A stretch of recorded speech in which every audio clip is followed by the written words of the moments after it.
We have quite a few people who have prepared quite a few questions for the McElroy brothers, our guests right now. Hey!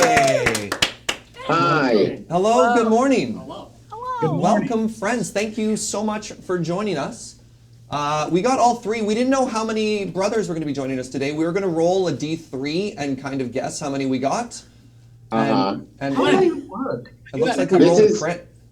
I would actually argue that you got 2.5 brothers because I'm sitting in a Chili's parking lot where no one is truly themselves. That's so on brand. Yeah. I So they appreciate told us that. this was PG-13. So if someone will give me a high sign at the most tasteful moment to deploy the single nipple, we are allotted, and I will make sure to get that in there.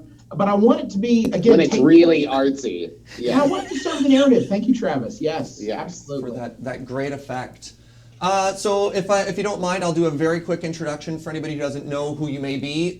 Hey, this guy's playing video games in the middle of our interview. It's rude, I understand, but I assure you it's for a good cause. It's kind of necessary. Hey, can you stop, please? We can't get.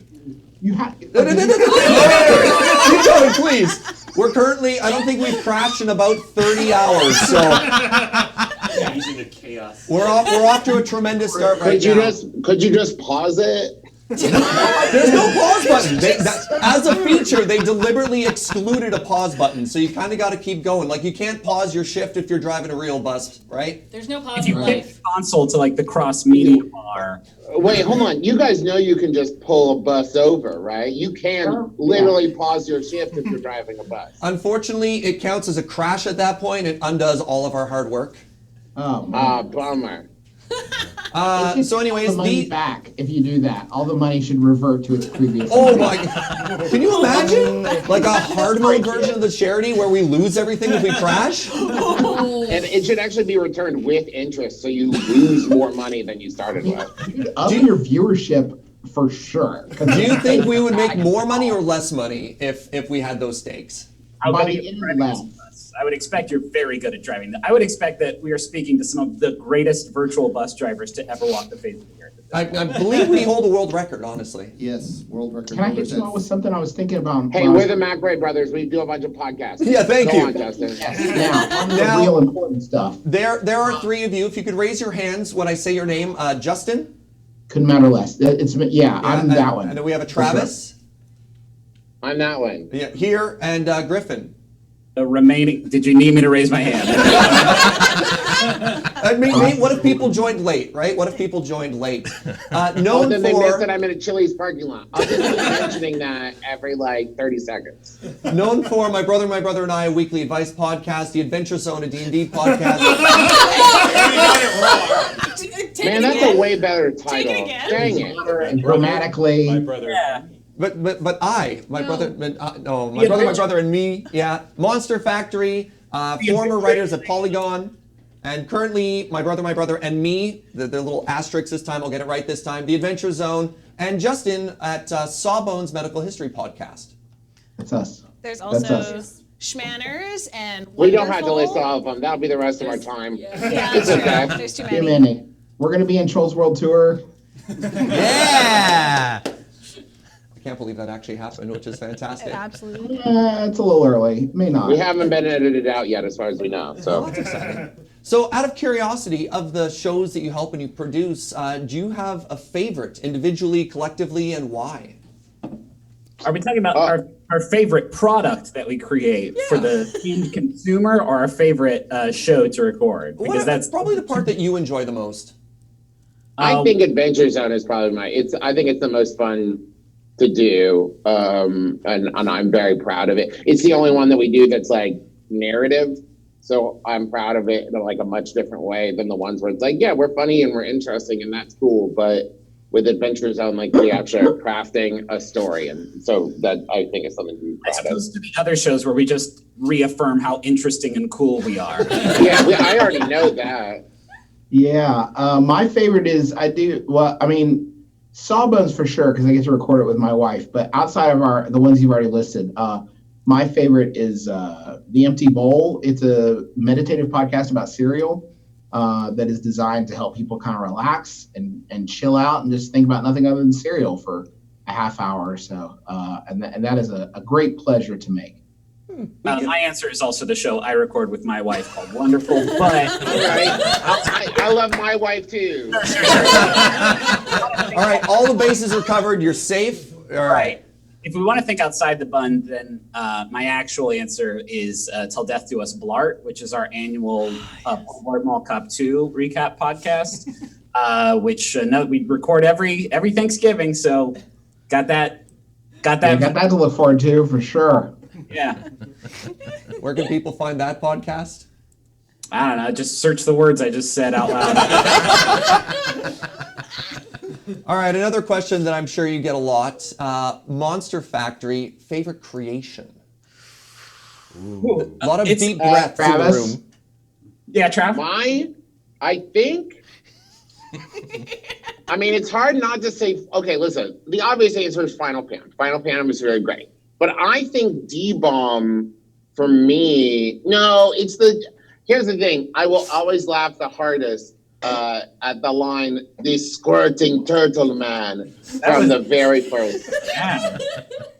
My favorite is definitely Truck Shepherd. That was the one where we went in like a deep code hex edit on the Mass Effect 2, like Gully Works, and just completely tore that boy to shreds and did some of the most like cosmic horror nightmare stuff that we've like ever done. I wish I had the ability to do that in every game we play, because some games are better than others at really goofing up a boy like that, and like so far Mass Effect 2 is unparalleled. Totino's once paid us to make a character in Second Life named Totino's, and that is hard to beat. Cool life. So we've talked about the projects you do with your spouses that you love very much. Are there any new shows in the works that maybe you could tell us about? Any special guests? I mean, NDAs aside, this is a friend DA. This is the sort of, that gray area. That's not what that means. Yeah, there's a friend DA, just us and everyone watching. Yeah. No, right now, I mean, the answer is like, the only new project I'm willing to undertake right now is I got a baby coming in January. The idea of like starting a new podcast on top of that is dumb. I too am going to be raising Travis's child in the unable. I'll be a supportive figure from afar. We have an Adventure Zone table game coming out pretty soon. Yeah. The pre-orders for that are opening like Not table game. That's at casinos. Well, but I don't like to say board game because that's not completely true, and it's already like a game. It's a cardboard game that we're making with Together Studios. It's a cardboard game, like Lava. Yeah. And that's coming out soon. We're working hard on that. All the graphic novels coming out. I mean, those are just always in the works now. And then some other stuff that's so cool, but we can't talk about it. It's really cool. I can tell you that stuff. Woo! You crashed the bus. Oh, it's amazing.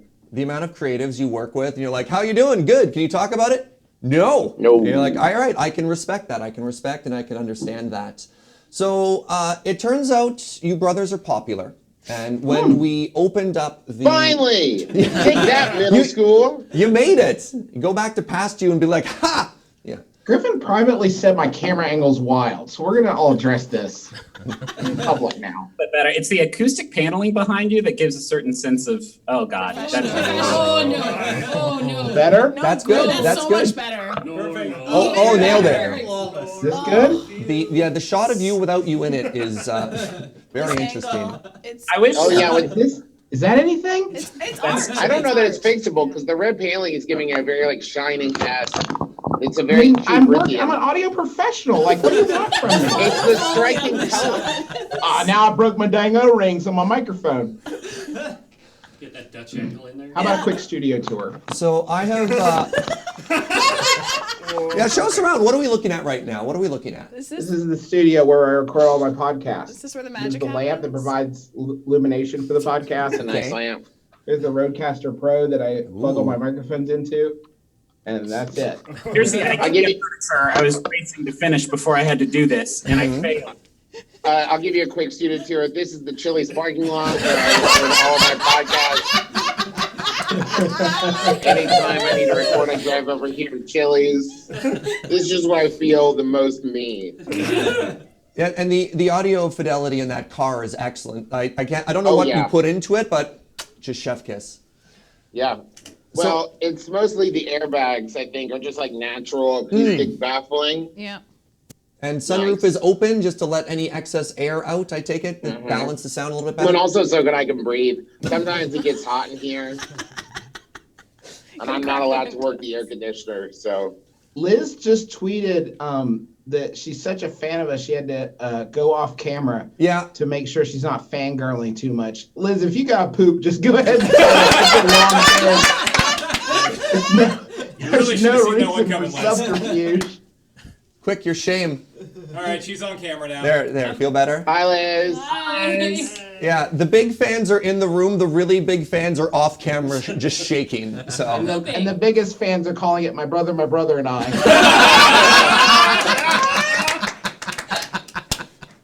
Got him. All right, roasted. All right, that's fair enough. So we've broken the fan questions down into 3 categories. We've got goofs, career advice, or just RPGs, because it turns out those are very popular. Do you have a particular we can really category? only answer 2 of those categories, by the way. Yeah, you may pick 2 of 3. No, that's fine. Do you have a starting point you want to go with? I feel like I'm on Jeopardy, right? I guess goofs. All right, goofs for 200, please. Oh God, I can't believe this is the question we're starting with. You're adventurers. I didn't know there was a wrong answer. You're adventurers, Also, and you're traveling you're in through complete control of this. I know. What's making you start with this question? You're traveling through a swamp, and you come across a person trapped in a jar. Do you let them out of the jar? Is this okay? Is this a riddle? Is this It's going to turn out that the person in the jar is a racist, and we should have known and now we've let them out. It's Yeah. a riddle of some sort? Are they giving me any kind of explanation as to why I should? Because if I'm like, I'm going to let you out, and they're like, no, don't. I'm allergic to everything out there. Then no. Then the answer is no. This is not enough information to go on. All right. So leave them in the jar. The moral questions is gone there. All right. This is probably the favorite question we got right here. There is a professional journalist in Vancouver that works for the CBC. Is this also the setup of a riddle or joke? Or No. This is a real question. And their name is Justin McElroy. Oh, yeah. We know. And they have a question of what should you do if you keep being DM'd jokes and artwork meant for somebody with the same name as you, but who is much more famous? Close your DMs. What are you doing? 2019. Close your DMs, folks. 2019, you gotta close them DMs. Justin's dear friends for, I think, his 40th birthday, had me record a video directly to him about how he'll never reclaim his Google juice from me, and no one will ever find him on Google ever. He's a good egg, and really he seems to be covering a lot of. Okay, twist it back on him. I have gotten several emails about bodies found in ditches for that, Justin. So like, it's not, one of us should change it. I just like the idea that you two have a private mailing list where you're like, hey, I got your mail again here. Yeah, I tell you, there's a Travis McElroy who's an actor, I think here in the States, and like he will sometimes like forward me emails that he gets sent. And like, there's a Travis McElroy in Gmail that is not me that forwards me emails and stuff that he gets, and it's very nice. I don't do that back, but I think it would be nice if I did it. Just take some time and read their personal messages and be like, you're doing well. All right, good. Yeah. That's very funny. Let's go to more of a career question here, and this is a good one. How did you start to build up enough confidence to actually share the work that you put online? Because there's a barrier there where you're like, oh, everyone's gonna hate this. I'm a straight white dude. I just assumed everybody would want. Okay. All right. Well, now I'm retroactively nervous. Our first episode of MBMBM, I was very, very nervous because I hate the sound of my voice, surprisingly, in recordings. I love hearing it in my own head. But Justin and Griffin had been doing the Joystick podcast at that point. And so Justin, I don't know if he did this intentionally or not, but Justin said the first episode we recorded, he was like, this is going to be a test episode, just like a practice episode, so we can see how it goes. And then when we finished recording, he said, okay, I think we should publish that. And I was like, what? But then it was too late to be nervous about it. So trickery, deception. All right. Lies. So lie to your friends and put their content online is what I'm hearing. I think having like, I don't know, realistic expectations. It's easy for us to say that now that we've been doing this for like 10 years, but like when we put that first episode out, we didn't expect it to be anything except like a thing that a few of the fans of the stuff we were already doing would kind of enjoy. So like if you I think if you temper your expectations, you can put literally anything on the internet. Is my answer to that. Well, on the topic of you can put anything on the internet, I have a question here from an Ashley that says, as y'all create so much content that feels driven by your own very personal experiences, how do you maintain positivity throughout the bad days? How do you not make a podcast that's just like, everything sucks? And how does working with your family make that easier or harder? First part of that answer is therapy, and not trying to pretend like everything is good all the time. I am on Lexapro to help with depressive episodes, and I see a therapist about once or twice a month, depending on how it's going. And also part of it is I have found that in my own experience, putting positivity out makes me more receptive to taking positivity in. So if I am sharing positivity with other people, they tend to share positivity back with me. So it's not that there aren't bad things and there aren't things that I worry about, but when I sit down to record or we're choosing to do something, I just choose an aspect to focus on that I think other people might want to hear.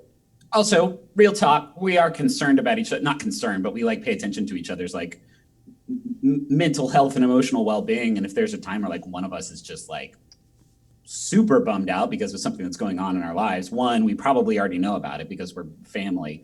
And two, like we'll just say like, okay, well, let's not record right now. Let's prioritize like something more important than that. So like we've had times that we've done that lots of times. And now that I say that, people are going to think like every time, hey, we're not going to have it. Actually, this week's episode is going to be late. It's going to be up tomorrow. Now that I said that, people are going to think that like we're, somebody's going through some rush. No, I just had a super fun birthday weekend. It couldn't be bothered to Nice. record an episode. Don't worry. I want Travis to record live, do a remote broadcast from the Chili's because it's not going to be a good show. This is actually exactly what I'm talking about. Travis is in no headspace to record right now. He's at Chili's. At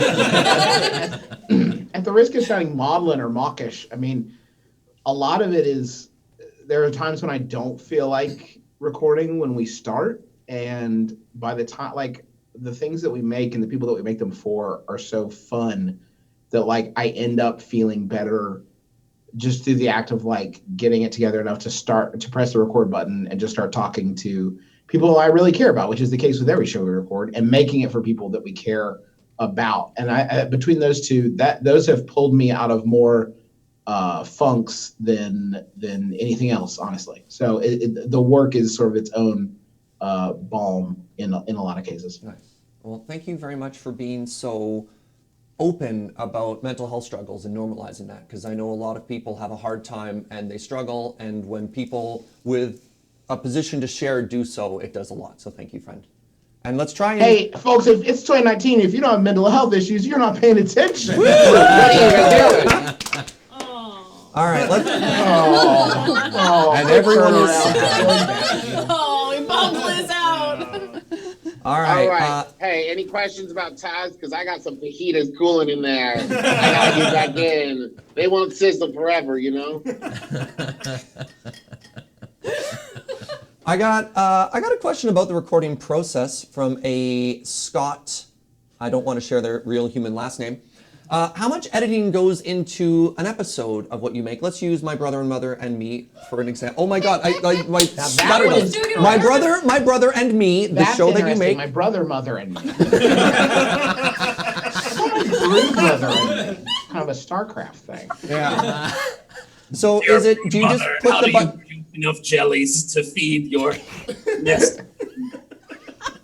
So do you edit it? Do you just put the button on for an hour and then set live? Do you script it and then trim it down? Like, what's your process like? Yeah, we just hit the old record button and just like, it's actually live streamed every episode. Perfect. So, Bim Bam is we edit, I do it, and it takes like, I don't know, a couple hours. It's easy. Taz is the Adventure Zone is the one that takes forever, which I did for 5 years, and now Travis has the distinct pleasure. It sucks.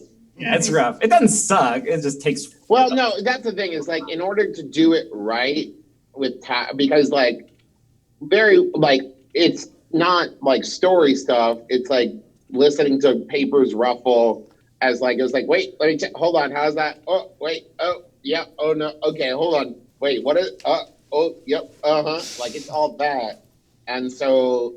It's just being like with Taz because it's a narrative. It's a little bit more fine-tooth comb of that, and MBMBM is more conversational, right? So we don't have to worry about that as much.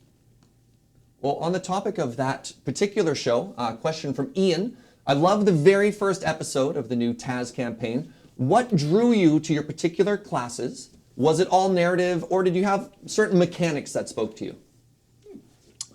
What was the order of operation? Dad decided very early on that he wanted to play a rogue. And so like there was a certain amount of like gaminess of like, we want to have somewhat like archetypes that fit into the 3-person RPG party, right? Like if we were 3 rogues, like that would be a wild season, but wouldn't sort of lend itself to like doing a bunch of different things. So, and then I wanted to be like there are a few different sort of like magic fighter archetypes, and I was kind of drawn to that, and so that's how I landed on this new kind of barbarian thing in the Unearthed Arcana that just seemed like a lot of random outcomes for stuff. And Juice, what brought you to Druid? You landed on that. I was very late. I mean, I'm usually the last one to pick my characters because I like to balance off what other people are doing. I think you picked the race first, right? And then that informs the class? Yeah, I mean, I was just kind of like, honestly, it was clicking through the list of different races and stuff until I found one that kind of like, I don't know it well enough to sort of let it just come to me. So I'm just like kind of clicking through races. And I thought, well, Fearbold is like a really interesting race that doesn't get played a whole bunch, but they have a lot of like interesting quirks as a culture that I thought would be really interesting in this sort of setting, and that was the main thing. I've got a question from the room here. Hello, hi, brothers. My name is Madeline. I have a question for you guys. Because of your Trolls success, would any of you be interested in actually pursuing voice acting, like in like more professionally and more like as an actual path? I mean, I do. I mean, I try to. I put together a voiceover reel that I commissioned a while back, and I've done. I did a character in OKKO, Cartoon Network series called Billy Milliam, who's a gold-plated android villain, and I've done some other stuff that I've recorded of late. I did a cartoon hangover show called Slug Riot, where I played a character called Very Deadward. So yeah, I've been, it is hard. It's funny, as decentralized as those things are, even if you are somebody who's had a good amount of success in podcasting like we have and have your own equipment and all that jazz, that stuff is still very centralized in like the hubs where it happens. It's harder to book stuff if you're not in LA or New York, or at least that's what I tell myself. Awesome. Thank you. All right, I've got one final question because I don't want your chilies to get too cold. Thank you. It's too late. He's eating fridge beef at this point. It's fine. It's fine. For a good cause. So there's a TV adaptation of Taz, and you have the ability. Okay, I gotta call a lawyer. Hold on. Desert, but no. And you have the ability to cast people to play your characters. You got any first picks? Anybody immediately comes to mind? This is codified, I feel like, at this point. There are two that I've I think that I've publicly stated as like dream casting. of like Terry Crews from Magnus, so there's for Strong. Aubrey. Oh no, her name is escaping me. Amy Garcia. There it is. I know her from Lucifer, but she's been on a ton of stuff, and I think she would be an amazing Aubrey. So the other two for balance was we had tweeted back and forth. Somebody had tweeted back and forth with Titus Burgess as Taco, which for we're talking about, like, I don't know that a live action Taz show has ever been anything that, I don't know. Actually, I say that somebody made like a short form live Taz balance. Yeah, and it ruled. It was actually cool. And then the other one was Jimmy Buffett as Merle. Hi, Church. Yeah. All right. Yeah. All That right. would be amazing. That's about as far as we've gotten. All right, and Griffin stole my character, so I don't have anything to add. Yeah, that's fair. You're like, your idea was really strong. I guess I'll. Well, friends, one last time, any particular works you want to shout out? Where can people find you? Yeah, I'd like to give a plug to the fact that there's a Timbits cereal up there in Canada now. And if anybody finds a box, please get it for me and send it my way. That's a good plug. I don't have anything that interesting. I'll just say we've started the new season of the Adventure Zone Graduation. The first episode is out now. The second episode will be out this Thursday. I'm very proud of it, and everyone should check it out. Nice. All our stuff is at McElroy.family. We literally have too much stuff to name, which is not a flex as much as it is like a confession that somebody needs to stop us. It's a cry for help. Thank you so much for joining us. We really appreciate you taking the time to join us on our very silly bus adventure. I'm sorry we couldn't stop driving for you. We guarantee you it is a good cause, though. Yeah. Thank you for having us. I'm going to go eat some Chili's. Do it. Bye, y'all. Goodbye. Thank you so much. Everybody, that was the McElroys.